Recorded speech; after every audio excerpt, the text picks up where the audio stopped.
We've had apologies from Councillor Pandor and Councillor Swift, for whom Councillor McBride and Councillor Scullion are substituting today. Brilliant. I can't actually remember Councillor Pandor attending any of these meetings, has he? I think I've been doing this for 2 or 3 years now, so it'd be good just to get him along to 1 or 2. But anyway, fair enough, thank you. Declarations of any pecuniary interest? Any declarations of interest? None being indicated. Brilliant. In terms of any reasons why we should be excluding the press and the public, I'm assuming that's no. Thank you. There are none. Minutes of the last meeting then. Apologies, I couldn't make the last meeting. I was deep in COVID planning for my own department, hence I couldn't make it. But assuming everybody's read the minutes of the last meeting, any comments, any observations? Anybody wants to kind of make anything, comment at all on the minutes of the last meeting? No one is indicating. Fantastic. Oh no, sorry, Councillor Scullion. Apologies, right, Councillor Scullion is waving. I just wanted to say in Councillor Pandor's defence that in fact the minutes show he was at the last meeting, so he has been at one recently, Chair. Brilliant. The only one I don't actually rock up to for a while, and he turns up. So I apologise, Councillor Pandor. Please pass on my apologies. Thank you for that clarification. Right, let's get into the meat of the agenda then. Internal audit progress update. Angela, you starting off, and then Bronwyn's leading out. Yeah, thank you, Chair. Yeah, this is the regular progress report from the Head of Internal Audit. I think it is probably for Bron to present the report and explain where she's got to in terms of delivering the plan and the reports that she has produced. So Bron, please. Thank you, Bronwyn. Thank you. So I'm going to try and keep this brief so that you have opportunities to ask questions, but I just thought it was worth flagging. We are taking a slightly different approach to the 2021 plan, in as much as we did a lot of compliance work towards the end of last year. We're trying to do a lot more advice and guidance work at this stage in the year because there is an awful lot going on around mayoral combined authority readiness. And we feel it would be less sensible to come in as those work streams have done a lot of work to comment on what's been happening and to try and get in up front to give the advice and guidance about controls, checks and balances right at the outset of the work being undertaken. So a lot of our work is going to be advice and guidance at this stage of the year. We've raised, I think, the MCA readiness is a big pressure on the organisation, and we want to reflect excuse me, we want to reflect in our work the fact that there is an awful lot of time, resource and attention going on the MCA stuff. So I think it's right and proper that we do that, but I'm flagging it to the committee so you are aware that that is our approach. In terms of the work that we completed for 1920, it was one of the small silver linings of the crisis in that we got extra time to finish the 1920 work, which was really, really helpful to us in terms of being able to give a clean opinion. But it does mean that we are late starting the 2021 work. Having said that, we've been doing a lot of the advice and guidance stuff that I alluded to already. So I don't think we're going to be too far behind, but we are just mindful that we're going to have to keep a close eye on the plan and resources and what we're going to be able to do through the rest of the year. So the proposed changes to the plan are in your pack of papers. They're in the progress report. The only thing to bring to your attention that is slightly revised from when we produced the papers is we had suggested that we would defer the health and safety work. We're no longer intending to defer that because we're actually, again, working with one of the work streams looking at digitising services. We are participating in that to make sure that where we're looking at health and safety reporting, we're building in the controls, the checks and balances up front. So I don't know if that's good news or bad news from a resource point of view, but it definitely means that that's something that we will be considering this year, so that won't be deferred. For the rest of it, as I say, it's gonna need a close eye keeping on it because it's a big plan, and we are now a couple of months behind where we would normally hope to be. We're trying to box clever with the plan, so making sure that where we can, we are building in certain pieces of work into other audits that we're doing so that we can draw a picture out without having to expend an additional amount of resource doing all the scoping and all the rest of it. We're trying to be very clever with our resources, as you would expect from us. So that's all I particularly wanted to bring to the committee's attention, but just to emphasise that our focus is very much on helping the preparation of new systems, new processes, building in all of that kind of good control and governance up front. Everyone hates an audit function that comes in after the event and says, well, you shouldn't have done that, should you? And I think it's much more sensible for us to put a lot of our team's resources into doing the upfront stuff. Comments and questions, I'm very happy to speak to anything in the paper.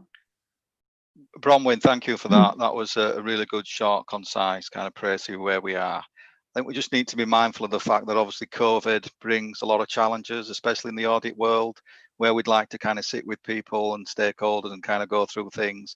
Obviously, if we're all doing it from a kind of paper-based environment, it's going to make life extremely difficult. So I think we just need to make sure that we cut our cloth accordingly in terms of Q3 and Q4 programme work. Potentially, there may be some things we might not be able to do as intensely. So equally, I think as a committee, we just need to be mindful of that as you continue to bring kind of reports back in. I do like the advice and kind of guidance approach, because actually I would rather people be in from the start as opposed to what you've just said there in terms of coming at the end. If you come at the end, it's far too late, because clearly we've designed and developed and brought it in, and actually there may well be things that we need to kind of feed in as we're kind of going through the machinations of kind of development. So I think it's a really good update. I suppose my question really is, obviously you brought some new people in this year. Are we confident that we can kind of deliver what's on there? It looks quite an ambitious plan for the rest of the year. There's some kind of big chunky kind of areas to cover. I just need to be mindful of the fact that we're not biting off more than we can chew, and if we are, then again we just need to probably just refocus and make sure that we can deliver what we say we're going to deliver, and if we need to postpone and defer things, we've also got that option as well. Yeah, that's helpful, and I think that's exactly how we would want to be reporting back to the committee, highlighting where we need to make those adaptations and changes. We do have a recruitment underway at the moment to bring another principal auditor in, which is intended to support the adult education budget work. But we're looking to make sure that we get best value out of that, because I think you're right. A lot of what's on the plan is, you know, it does need more of a strategic head on it sometimes, rather than just you know, what we would consider as more junior audit staff work. So I think that balance again is going to help us. So we're going to keep that under review and make sure that we're trying to make the best of those resources. Yeah, and I think the other thing for me as well, Bronwyn, is we are concentrating on the right things. I think in the past we've almost had a broad brush approach where we've tried to cover the world and its mother, but actually this is really detailed. It's focused in on the right kind of strategic risks, marries up with the risk management kind of framework that we've got. So for me, this feels really good. It feels right. Again, I'm just worried about obviously stretching the team too far, because it will be difficult to execute some of these reviews. So again, we just got to be mindful of that and obviously cut our cloth accordingly. Okay, I'll invite any questions then from anybody else on the call. And Angela, I'm going to have to rely on you to see this, because I still can't get the gallery view up. That's fine. You've got, I think, Councillor Scullion there indicated. Thank you, Angela. Thank you, Chair. Couple of comments as much as questions. One really is about the two things about where there's limited assurance from last year. And I was really pleased to see the emphasis on ICT and cybersecurity. And I don't think we can emphasise enough by the importance of that. I think with COVID-19, I think that's also increased our risk in relation to that. So I think ICT and cybersecurity really is very, very important in that list. I think the other thing is contract management framework. We're all struggling with that. We're all trying to get better. But these are big amounts of money, really. So I was pleased to see that appearing in the list in terms of giving additional attention to that in the coming year. That was all, Chair. Thank you. Thank you, Councillor Scullion. Any other comments? Yeah, Councillor Lee. Thank you, Chair. It was just a general comment. This is my first time as a meeting here today on this panel. I would like to say that my view of internal audit is a very positive one, and I would like, as to encourage all of the various departments and managers in the organisation to welcome and embrace audit procedures. My background is in big businesses, and I think that any business that is being operated correctly has no fear of audit. It should be a confirmation that the business is being operated properly, and that should be the objective from the start. So I'd like to try to welcome audit processes and to try to enable them to have a favourable response from people when they get an audit visit, not the usual sort of negative response that sometimes happens that the auditors are in, oops. So that's just a general view that I have of this. It's a very, very good thing if you want to run a business properly. Thank you, Chair.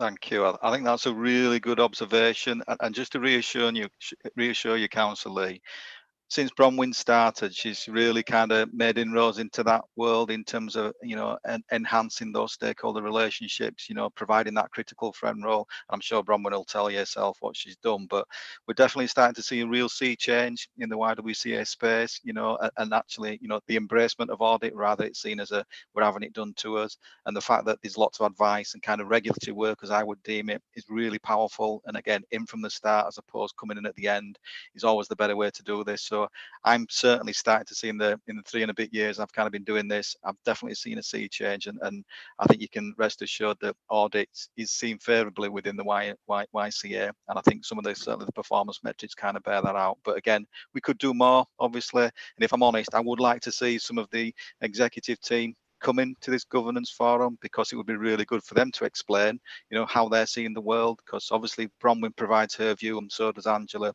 I think we've said this before, Angela, it'd be really good to get some of the executive team along to these meetings as well, just to kind of, so they can kind of pitch from their angle as well. So maybe that's something we can consider for the future. Thanks, Chair. I think that's spot on. Thank you. Any I'll other take that as an comments? action. Brilliant, yes. Any other comments, Angela? Nobody else is indicating there, so. Oh no, sorry, Joe. Joe. Hi, Joe. Morning, Hi, everybody. Morning. Just looking at the plan and echoing Andy's comments, I think it looks really comprehensive. Just a question that my own organisation is asking itself is, there's talk of a second wave and there could be, you know, further disruption. Have you looked at what are the key audits on that plan that you would need to do to be able to provide an end of year opinion, if some of the work has to be postponed or deferred, for example? I think for the position that the combined authority is in at the moment, the MCA readiness is absolutely key. Because COVID or not, that has to be delivered to the deadlines that we are working with. So hence the fact that our team is absolutely in on every workshop and every work stream that we can be in on at the moment. I think that's going to give us the best position, because the work streams are as much about making sure the processes we've got going into an MCA are absolutely where they should be. And that's where we can provide that support up front. So that for me is the biggest area of focus. Obviously, some of the system stuff does a lot of the kind of making sure the checks and balances are in place. So I think I highlighted in the paper the 3 things were the COVID, the devolution stuff, and the systems. And I think if we can get on top of all of those and be participating very constructively in all of those work streams, then I think we'll be in a good position come the end of the year. Okay, thanks, Bronwyn. That's great. Thank you. Thank you, Joe. Thank you, Bronwyn. Any other comments, questions on the internal audit progress report? Good work, Bronwyn. I'm really impressed with where you're taking the audit function. I think it's come on leaps and bounds, to be honest, and really succinct report there. So thank you for that. Thank you. Okay, let's move on then. Agenda item 6. Angela, is this yourself? Review of the internal control effectiveness? It is. This is the meeting where we get some of the sort of year-end positions. So this is one of the pieces that this committee does need to consider each year, and that is about the review of internal control, the effectiveness of internal audit.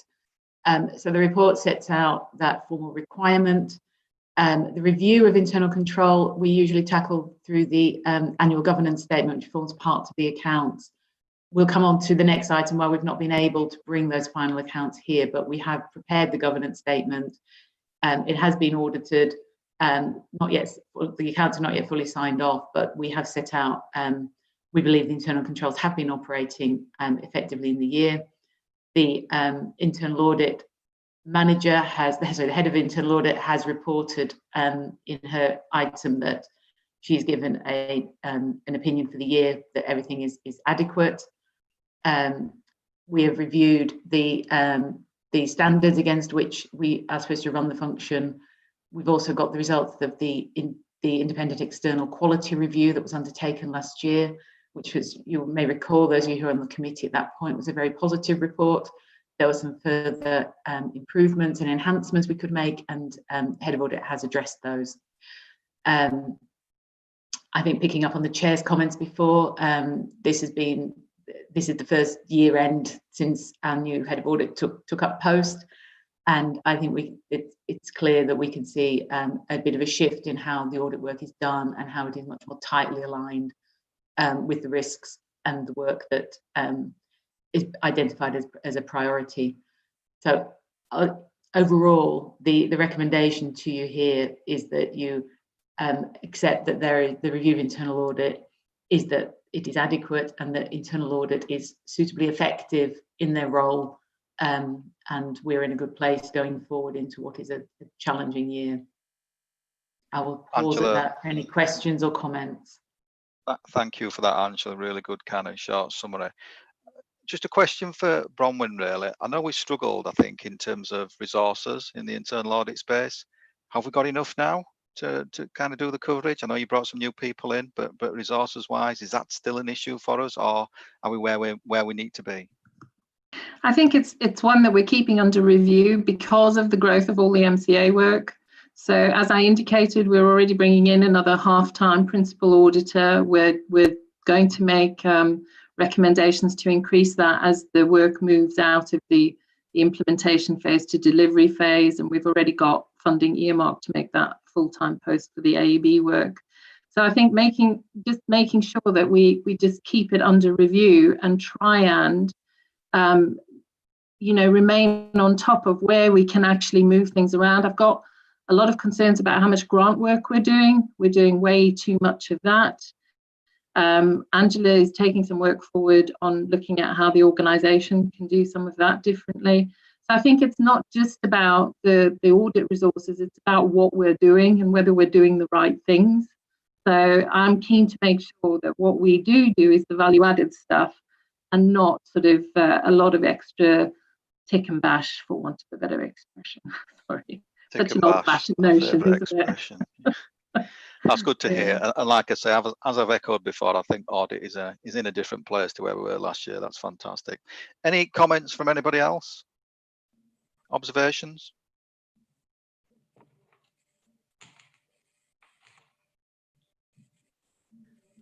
Fantastic. No, you look good to proceed. Brilliant, good stuff. Right, okay, we are rattling through this then. Let's move on then to the internal audit annual opinion report. Angela, are you introducing and then Bronwyn again? Yeah, again, this is one of the other set pieces in effect for this meeting and ties into the last item. So you have just agreed that internal audit is effective in their role, which I think frames this report then for Bron to present her view of the world from audit perspective. So Bron. Thank you. So I already alluded to this earlier. We were in a slightly fortunate position in that we were able to conclude a lot of the work that we would otherwise have had to defer simply because of all the delays to a lot of stuff thanks to the COVID crisis. So in some ways, it enabled us to just make sure that we got enough compliance work done to take a good view on all of the controls and the governance structures. It brought the extra time allowed some of the things around changes to governance, etc., to happen that informed the opinion for this year. So we were able in the end to draw an opinion that the systems, controls and governance are adequate. I think adequate is an interesting word. Everyone bristles at that from audit, but it is very difficult to give absolute assurances because you can't possibly test everything. So adequate is not a poor reflection, but it is something we want to think about in terms of going forward. And what I've highlighted in the report is the areas that I believe would kind of raise the bar a bit in terms of the combined authority. So risk management, I think it's an area that's ripe for digitisation, just making it, everyone knows who works in this world that in order for people to comply and embrace and embed things, you make it as simple as possible. You make your controls simple and straightforward, you make your processes simple and straightforward. And I think digitising risk management would be enormously helpful in that. That is one of the MCA, or part of one of the MCA work streams, to digitise processes. So I am absolutely advocating that we do that. On the governance side of things, there were quite a lot of reviews undertaken. As I say, some of those progressed sort of towards the end of the year, and because of the timing, we were able to factor that into the opinion. So there's a lot that's been done, but the MCA staff has just presented us with a whole new bag of new governance arrangements and things to consider. So again, we're trying to make sure we're heavily involved in all of the work streams around that. The last bit, the controls bit, I think that there are opportunities for us to further improve controls. A lot of that is going to be systems driven. We've got quite a big work stream under the MCA stuff to look at the HR, finance, procurement work systems. And that's going to, I think, make compliance easier, make it more able to be reported on, giving the second line of defence much more information and much more opportunity to hold the business to account. So I think there is room for improvement there, but we are already underway with that. So I'm quite confident that, again, we're in the middle of all of that, making sure that the checks and balances and controls are being built in.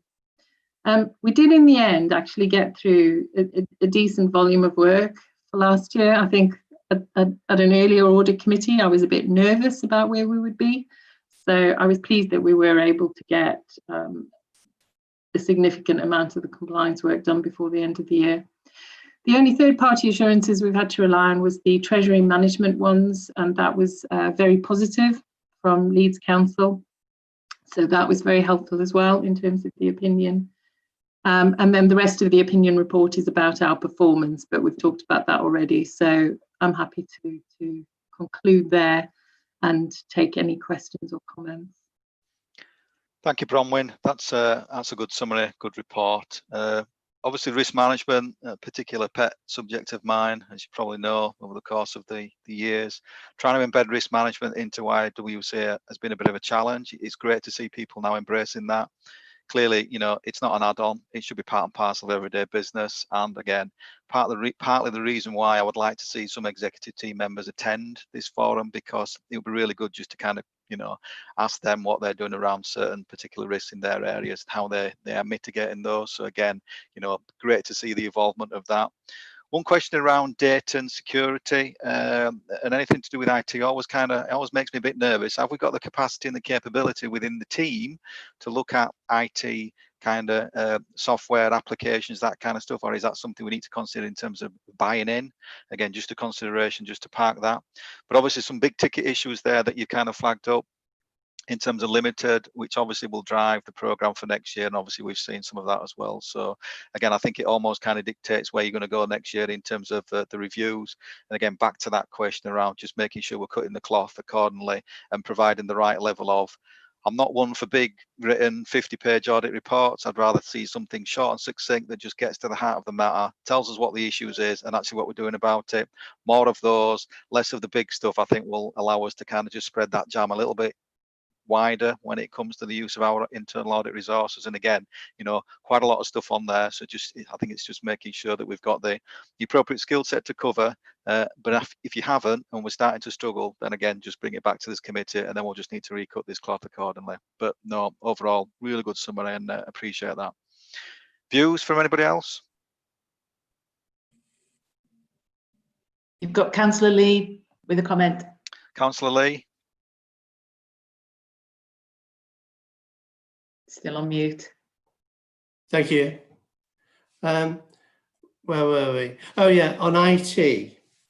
I don't know whether you already perform this type of an audit, but in Calderdale, we've recently done a couple of phishing exercises that our IT department put together and sent a few things out just to see how good or otherwise we are of using our systems in a very responsible and not a naive manner.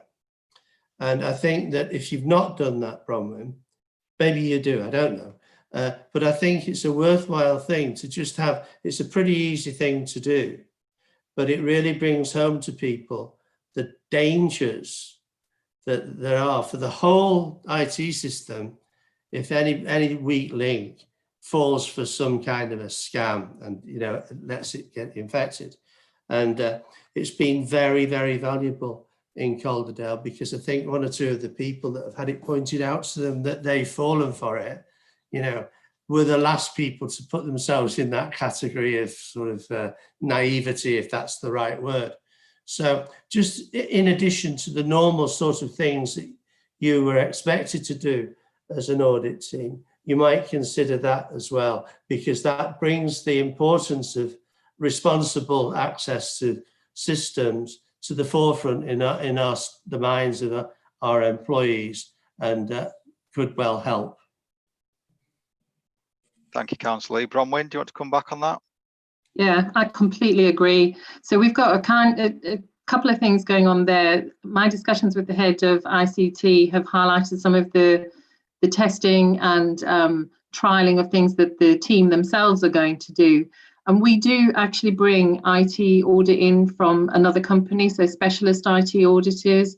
So we do some high-level compliance stuff like the one that we reported in our progress report.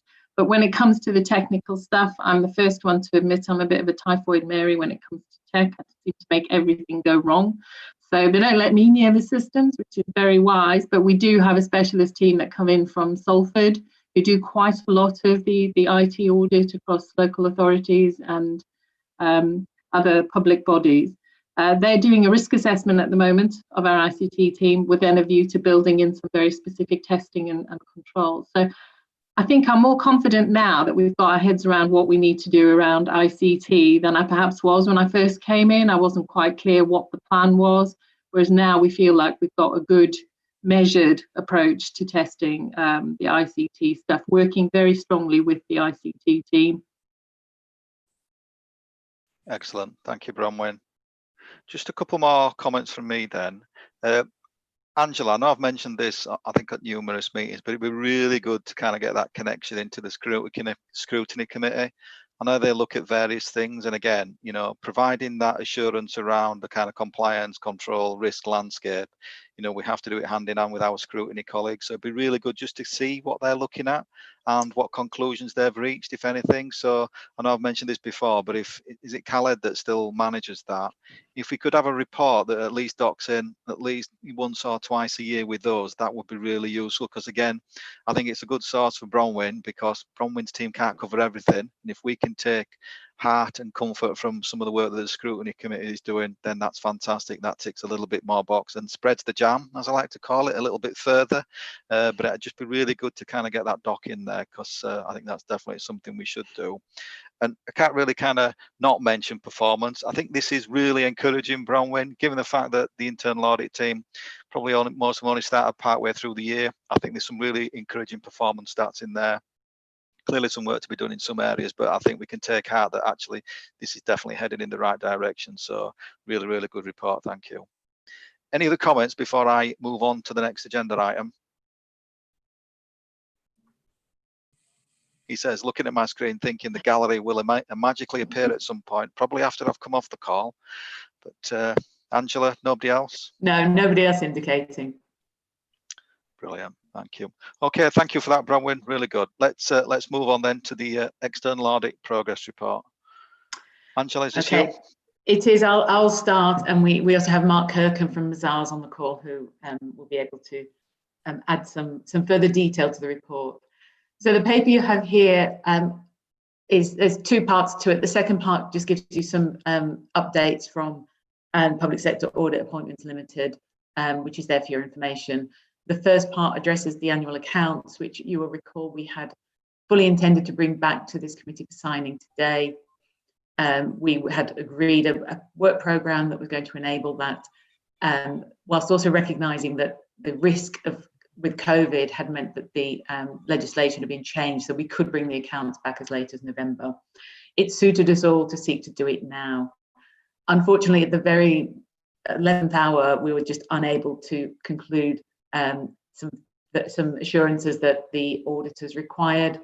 I'll ask Mark to just clarify where they're up to on that. It's not a decision that can be delegated, so it couldn't come here, come back to the full committee. But hopefully we can give you some reassurance that the work is largely complete there so far.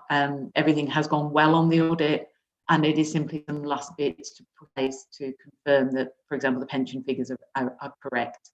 But the results for the year, I think, I'll go so far as I think we're not expecting any changes to the results for the year, and they are as previously reported. But it's probably helpful if I ask Mark to share his view of the situation. Thank you, Angela. Mark, welcome. Yeah, thank you, Chair. Thank you, Angela. We have drafted an audit completion report, and that reflects the fact that we have completed the bulk of our audit procedures, and as has just been reported, we haven't identified any significant adverse findings to bring to the attention of the committee. We were on course. Our local audit team has completed the bulk of their procedures, but we do rely on the work of another auditor in completing the work that we need to carry out in relation to the West Yorkshire Pension Fund. And maybe as a consequence of the pandemic, I do know that the risks to the fair value of assets that every LGPS scheme is facing a different risk profile, and I do know that the audit team at the West Yorkshire Pension Fund hasn't yet received the full set of assurances from the investment managers. So I have asked for an update. I don't do that audit anymore. I needed to rotate from that. So my colleague is leading the audit on that, and he tells me that they're anticipating getting the assurances from fund managers by the end of next month, and they'll then be able to communicate with me and the other auditors of the other employing entities within the fund so that we can conclude our audit procedures. So it won't be for a while yet, but again, just in the same way that we, as your external auditors, need external assurance from elsewhere, the auditor of the West Yorkshire Pension Fund also needs sufficient assurance to conclude their procedures and let us know whether the numbers that you record in the combined authorities accounts are reasonably free from misstatement. So work's underway to get those assurances. They just haven't been received yet. As well as the opinion on the accounts, you know that we need to carry out work sufficient to reach a value for money conclusion, and our work on that is largely complete. Again, that hasn't been straightforward because the combined authorities financial position, similar to the rest of the sector and local government in general, is under a certain amount of pressure, largely caused by the need to respond to the virus, but that's led to significant funding uncertainty. So we've needed to give that the full and proper consideration as part of our audit to reach a value for money conclusion. I'll pause there, Chair, and happy to invite any questions or comments on the work that we've done so far. Mark, do we need to be worried about the pension fund review? I know that it's a timing issue, but whenever I hear pension funds, I always kind of think, well, okay, we've got to make sure that everything, all the I's and all the T's are dotted and crossed. Is there any worry bubbles at the back of your mind that we need to be aware of? Not a worry in terms of misstatement, but the number in your accounts does fluctuate as a consequence of the asset values. And I do know from previous experience that the West Yorkshire Pension Fund has got a significant profile of level 3 assets in their accounts.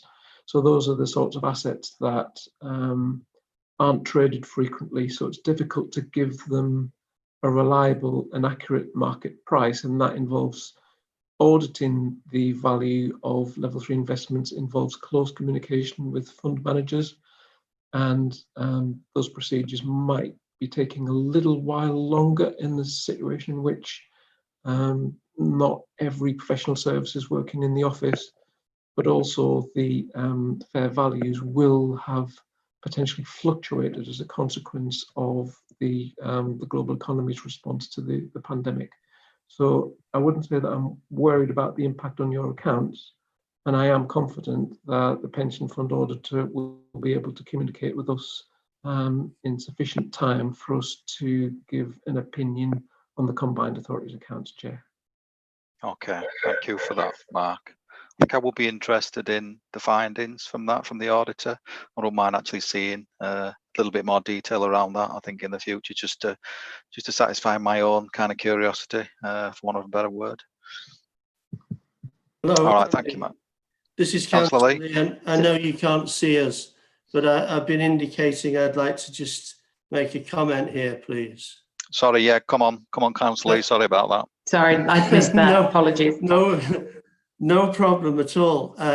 It was really to amplify. My question was similar to your own, but to amplify my concerns about situations like this one. When things go wrong in businesses, it happens very, very quickly indeed. You know, people think it's all right, then the next day it isn't. And I think the reason that there's a delay in producing this final audit is because of the coronavirus pandemic. And that's understood, you know, resources are stretched, it's difficult. But the thing that's causing the delay is the thing that gives me the most concern, because the pandemic itself is causing all sorts of previous financial assumptions to become questionable again in all sorts of areas. And I think that we could move, this is wearing a governance as opposed to an audit hat. We need to ensure that we're not facing some horrible black hole, which is a very, very large problem for the organisation. And so I do urge that we get this final audit approval done as soon as possible. I know that that's the intention, but you know, there could be something we don't know about now that could come out of this, which we would want to know about now if the figures were available, if you know what I mean. Yeah, it's a good point, Councillor Lee. Mark, when will that review be completed? Do you know? We'll be ready for the next audit committee, I am assuming. I'm told by the West Yorkshire Pension Fund auditor that we, as an audit team, will be getting assurance from them in September. So again, there's a caveat that comes with that. It's because the procedures that could hold up the audit of the pension fund involve that audit team getting their own third-party assurances about the value of investments in the pension fund accounts. But in terms of the concern from Councillor Lee, the LGPS disclosures in the combined authority accounts shouldn't lead to an unexpected black hole.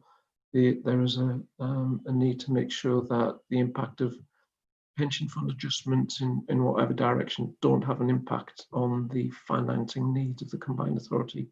And you've got officers on the call who will be able to give you further background on that. So just in terms of thinking about your question, Chair, about getting more detail, I think you were asking about the audit findings in connection with the West Yorkshire Pension Fund. Yep.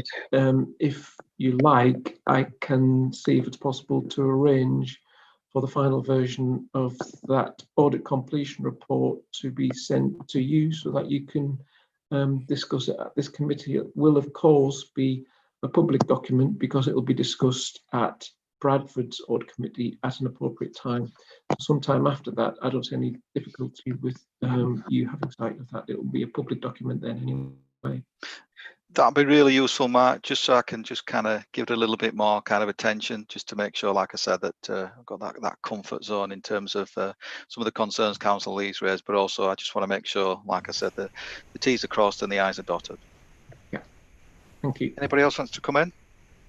Any other observations? Chair, I'm afraid I need to come in and declare an interest for the purpose of the minutes to say that I'm a recipient of the West Yorkshire Pension Fund. Thank you. Okay, thank you for that. Duly noted. Angela, do we have anybody else wanting to come in? No, we don't. Fabulous. Thank you for that, Mark. Really useful update. Let's move on then. Compliance and monitoring. Yeah, that's me again. Thank you. So this is the regular report on compliance and monitoring. So it goes through the usual headings. So we've got internal control. So there are no issues to report on internal controls. And we've just reflected in there that we have made some changes to allow things like these meetings to happen and some of the authorisation procedures. But we are keeping a close eye to ensure that that the different ways of working does not compromise the internal control regime. Treasury management, some comments there from the last meeting. We actually have the next quarterly meetings tomorrow, this afternoon. So we'll provide an update on that next time. We are still in a similar position that a significant level of cash balances due to the way grant funding is being paid to us. There are no concerns with key indicators, and that takes us on to financial monitoring. So the 2019-20 final outturn was an improvement on the position we reported in February. So it's a 1.3 million surplus to our reserves, which is clearly very helpful in the current situation. We knew the current year was going to be quite challenging. There were lots of risks. Obviously, at the time we set the budget, we were unaware of the pandemic that was about to hit us. So we have closed last year. We have a surplus. It goes into the reserves, and that helps put us in a stronger position for this year. We clearly have been keeping a tight watch on the budget this year. And you may be familiar with the figure of £12 million gap in the budget that we talked about in the early part of the year. The 12 million was obviously based on assumptions and estimates at the time, because nobody knew, and we still don't know how the year will unroll in terms of the pandemic. Where we are today, and the position we reported to the Combined Authority earlier this week, and we'll be going back to them again in September with a further update, is that we have had some loss of income, some additional costs, some funding from government, particularly on some bus services, and much more recently, acknowledgement we can apply for some relief on fees, scales and charges, which previously hadn't been made available to us. So the finance team are number crunching. There's still a lot of uncertainty. So, for example, we have invoiced our tenants at the bus stations. Will they all pay? We don't know yet. We are, in discussions about the likelihood of that. And there are still some big questions over the funding of the bus industry. We have been paying out at budgeted levels in order, as part of a government request to keep the bus industry moving, recognising its importance in the current situation. We are fully expecting increased costs, particularly as schools return in September, and as potentially more people start going back to the office. Social distancing on buses means you need more capacity, and someone has to pay for that. So there are still some big risks to us. So the 12 million figure will have moved and changed, but we still face a risk. So we are currently working through the funding that we have got, the losses we actually have incurred, the reliefs we think are available, and we will come up with some scenarios of how we think the year might pan out, and then in terms of any additional actions. We'll be going back to the budget working group with some more detail around that.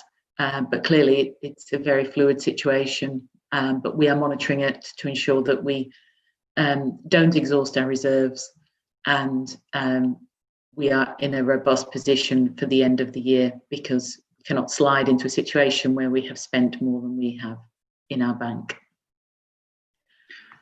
And the final part of that paper is risk management, where we have been updating the corporate risk register, particularly to reflect COVID and the mayoral combined authority work. The two between them are producing a huge amount of additional work for the authority, and there are risks. The more there is to do, the more the risk increases, and hopefully you'll find the risk register that's attached more helpfully reflects the world that we are in at the moment and gives some assurance that we are trying to deal with those risks. Ties in again, excuse me, to the work that Bron said before. Internal Audit are very much focused on these as the risks, and that's where they're focusing some of their audit work. And I think picking up the point before on scrutiny, they have identified that their work programme this year will be largely focused on the mayoral combined authority work. So there's definitely a link here, and we'll bring you a report back to the next meeting. Thank you, Angela. I've got a few questions actually. Firstly, in terms of incurred costs as a result of COVID, is there any recourse for a central bid back into government? Because I am aware in the work that I do, because it's across a lot of government departments, we have made additional bids to the government for expenses incurred as a result of COVID, but actually some big bids gone in terms of to kind of help us through the actual obviously the COVID pandemic. But have we got recourse to go back from a WYCA perspective to actually ask for more money? Because clearly, as you've said there, we may not be getting the income, which seems to be like the double blow, but actually what we've got to put in place to address COVID and obviously social distancing, etc., increases costs, because obviously you've got to put more on because of social distancing, for example, buses being a primary example. Have we got recourse to go to central government and get some more money? Councillor Hinchcliffe is smiling. We have been making our case since the beginning of the pandemic. There has been funding made available for local authorities, but none specifically for combined authorities or mayoral combined authorities. That has not prevented us making the case. So we have been in discussions with both CLG and the Department for Transport in terms of the problems facing combined authorities and the need to acknowledge funding gaps and find ways to respond to them. The chair has written directly to government over it. We have written collectively as combined authorities and also as passenger transport authorities, as that some of that they're both obviously involved in funding some of our activities. So we continue to do that. As I said earlier, we've had some money on the bus side, and there is an opportunity for something on the fee scales and charges, which was at a bit of an about turn when we kept pressing the case. There is still some way to go on it, and certainly on the bus industry, there are representations being made from a number of our political leaders about the need to sort out the bus industry and be clear how it can be funded going forward. Okay, my follow-up question to that then, Angela, and you could probably anticipate it, is if we've got to live within our existing means and we have no other ways of actually getting additional money from central government, how are we prioritising what we do spend our existing pot on? There is a huge amount of our budget is fixed in effect, particularly because we are having to pay the bus operators. We have made it clear that we may reach a point where we cannot keep just paying out on profile to the bus operators, because that is limiting our ability to move money elsewhere. We do have some reserves. We have some earmarked reserves, which we really don't want to have to break into because they are earmarked for a purpose. But we have very little in the way of discretionary budgets. We have reprioritised the work we're doing in terms of business plans, and Combined Authority agreed some revised business plans earlier this week that are very much focused on the twin priorities of becoming mayoral ready and the pandemic, both in terms of our initial response to it, but also the recovery. And there's obviously a significant ask going to be going into government about the help we want to make the recovery from the pandemic across the region. So I think we are focusing on spending where we need to, but it doesn't give us a lot of capacity. Councillor Hinchcliffe would like to come in here. Councillor Hinchcliffe, welcome. Thank you. Welcome back. Thank you. Yes, Andrew is absolutely correct. we as leaders have made a lot of representation to government about this situation. Government have put money directly into bus operators to private companies, but they've not put it into the combined authority.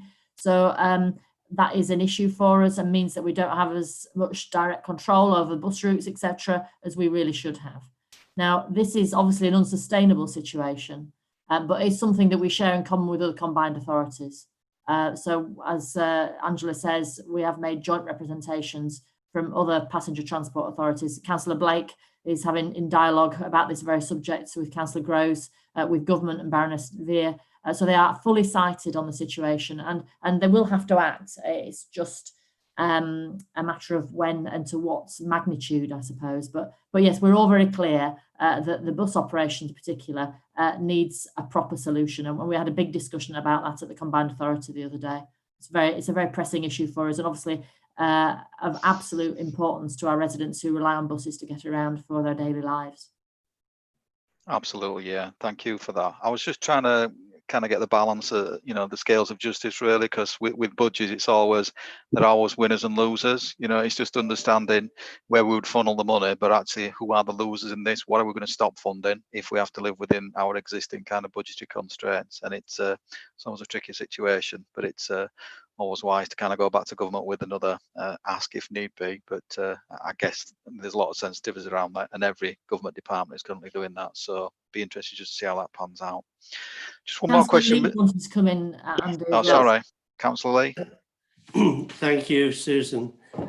Yeah, it was just to add to the original comment that you made, Andy Clayton, that obviously we hope we get all this money back, but if there's a problem with that, I take it that there'll be no recourse from WYCA back to the local councils, you know, because I know that WYCA comprises of these councils, but we're from Calderdale. We've got money problems of our own, like every council, and so we won't be asked to sort of contribute into some kind of a bailout if the government won't do it. Is that the correct summation? I am in very regular discussions with all of your directors of finance and absolutely fully aware of the funding problems you all face. At the moment, we know that it is not realistic to expect our local authorities to fund problems. However, we are making it clear to government as well that the way that the funding works for a combined authority is the transport levy that comes from the constituent authorities pays for transport costs. So if bus costs go up because bus operators go out of business, or they increase their running costs because of the way they need to provide a service, that impacts on our transport costs, and that ultimately is a cost that comes back to local authorities. And we're making them aware that there is no capacity there to meet those additional costs. So the simple answer is no, we are not expecting a bailout from our local authorities, but there are longer term consequences here that we're ensuring that they are aware of, and Department for Transport and CLG. Does that answer your question, Councillor Lee? Sorry, yes, I was muted there. Yes, thank you, Angela, for the answers. Thank you. Just one final observation from me, Angela, and perhaps something to schedule on a future meeting. I'd really like a bit of a deep dive into the mayoral combined authority. I'd like to understand, what does it mean for us moving forward? What are the risks? What are the impacts? Will it change some of the way that WYCA is structured, or the kind of links and the baton changes that might need to happen into the MCA? So it'd be useful, I think, and as a whole committee, kind of useful deep dive, just to have a bit of a session on that, to kind of really understand what the impacts and what does it mean for us moving forward.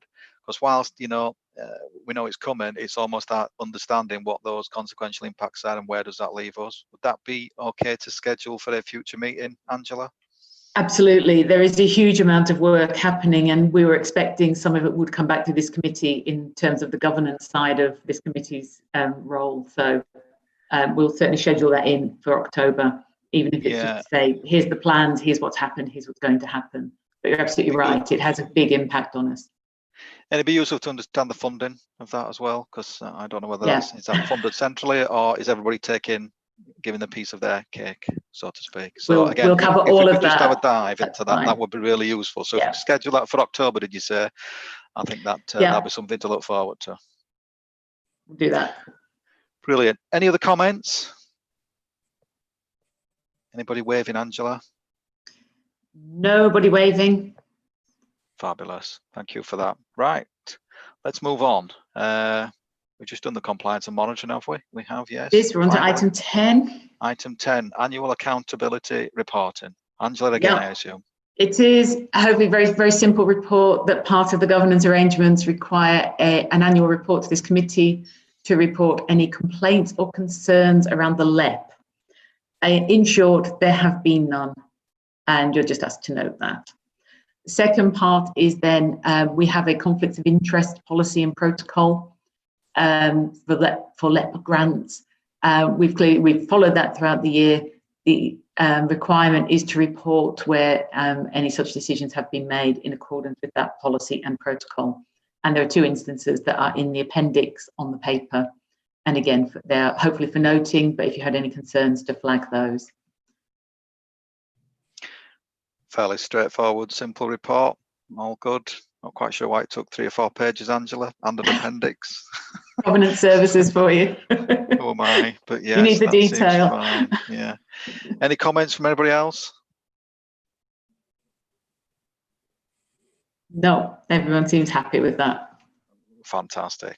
Okay. Any other business from anybody on the call? Anybody would like to kind of put forward any suggested ideas for future meetings, deep dives, topics that they might want to cover?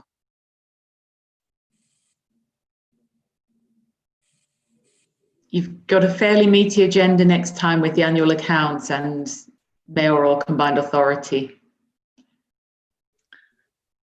Okay.